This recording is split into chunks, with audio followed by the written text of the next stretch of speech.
बहुत समय पहले की बात है। भारत के एक दूर दराज इलाके में पहाड़ों और जंगलों से घिरा एक छोटा सा गांव था।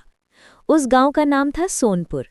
गांव छोटा था, लेकिन वहां के लोग मेहनती और ईमानदार थे।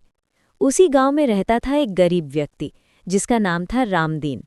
रामदीन के पास न तो जमीन थी, न धन दौलत, और न ही कोई बड़ा परिवार। उसकी झोपड़ी गांव के किनारे एक सूखे बरगद के पेड़ के पास थी। रामदीन की सबसे बड़ी पूंजी उसका सच्चा दिल और उसकी मेहनत थी। वो रोज सुबह सूरज निकलने से पहले उठता, गांव के अमीर किसानों के खेतों में मजदूरी करता और शाम को थोड़े से अनाज या कुछ सिक्कों के साथ घर लौटता। कई बार ऐसा भी होता कि उसे पूरे दिन की मेहनत के बाद भी आधा पेट खाना मिलता। फिर भी वो कभी किसी से शिकायत नहीं करता था। वो हमेशा भगवान पर भरोसा रखता और कहता, जो भी है भगवान की मर्जी से है। कई दिनों से गांव में काम कम था। बारिश नहीं हुई थी, खेत सूखे पड़े थे। अमीर किसानों के पास भी देने के लिए ज्यादा काम नहीं था। रामदीन कई घरों के चक्कर लगाकर थका हुआ शाम को अपनी झोंपड़ी लौटा। उस दिन उसके पास खाने के लिए बस एक सूखी रोटी थी। वो झोंपड़ी के बाहर बैठा आसमान की ओर देख रहा था। चांद आधा था और हल्की ठंडी हवा चल रही थी। हे भगवान, मैंने कभी किसी का बुरा नहीं किया, फिर भी मेरी जिंदगी इतनी कठिन क्यों है? उसी रात थकान के कारण वो झोपड़ी के बाहर ही सो गया। रात के गहरे सन्नाटे में रामदीन ने एक अजीब सपना देखा। उसने देखा कि वो एक घने जंगल में खड़ा है। अचानक जंगल के बीचों बीच जमीन चमकने लगी। उस रोशनी में से दो घोड़े प्रकट हुए। पहला घोड़ा बिल्कुल सफ़ेद था, जैसे बर्फ से बना हो। उसकी आंखें नीली थीं। दूसरा घोड़ा रंग बिरंगा था, लेकिन उसका रंग ऐसा गहरा था जैसे आसमान का इंद्रधनुष। उसकी आंखें लाल नहीं बल्कि सुनहरी थीं, और उसकी चाल में अजीब सी शांति थी। सफ़ेद घोड़े ने इंसानों की तरह बोलकर कहा, रामदीन, डर मत, हम जादुई घोड़े हैं। तुम्हारी सच्चाई और मेहनत से प्रसन्न होकर हमें तुम्हारी सहायता के लिए भेजा गया है। रंग बिरंगे घोड़े ने आगे कहा, लेकिन याद रखना, हमारी शक्ति तभी तक तुम्हारे साथ रहेगी जब तक तुम लालच से दूर रहोगे। रामदीन कुछ कह पाता, उससे पहले ही उसकी नींद खुल गई। सुबह जब रामदीन की आंख खुली तो उसने देखा कि उसकी झोंपड़ी के सामने वही दो घोड़े खड़े हैं जिन्हें उसने सपने में देखा था। वह डर के मारे कुछ देर तक हिल भी नहीं पाया। फिर उसने हिम्मत करके आंखें मली, लेकिन घोड़े वहीं थे। सफ़ेद घोड़े ने धीरे से हिनहिनाया और फिर बोला, रामदीन, ये सपना नहीं है, हम सच में यहाँ हैं।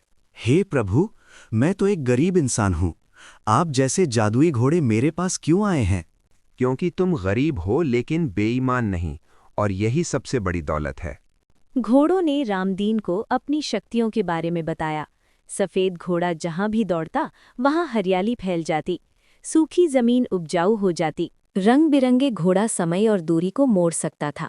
उस पर बैठकर इंसान कुछ ही पलों में दूर दूर तक यात्रा कर सकता था और कठिन से कठिन रास्तों को पार कर सकता था। हम तुम्हारी मदद करेंगे, लेकिन बदले में तुमसे सिर्फ एक वादा चाहते हैं, तुम कभी भी हमारी शक्तियों का गलत इस्तेमाल नहीं करोगे। रामदीन ने तुरंत सिर झुकाकर कहा, मैं वादा करता हूँ। सबसे पहले रामदीन ने अपने गांव की मदद करने का निश्चय किया। उसने सफ़ेद घोड़े को गांव के सूखे खेतों में दौड़ाया। जहां जहां घोड़े के खुर पड़े वहां जमीन हरी हो गई। कुछ ही दिनों में खेतों में फसल लहलहाने लगी। गांव के लोग हैरान थे।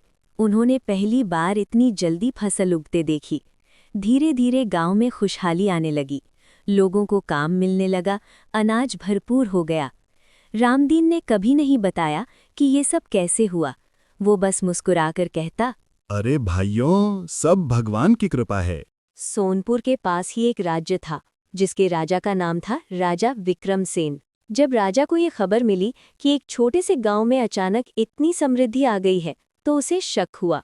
राजा ने अपने मंत्री से कहा, जरूर कोई जादू या खजाना है, पता लगाओ, आखिर इस गांव में ऐसा क्या हुआ कि गांव के लोग इतने समृद्ध हो गए।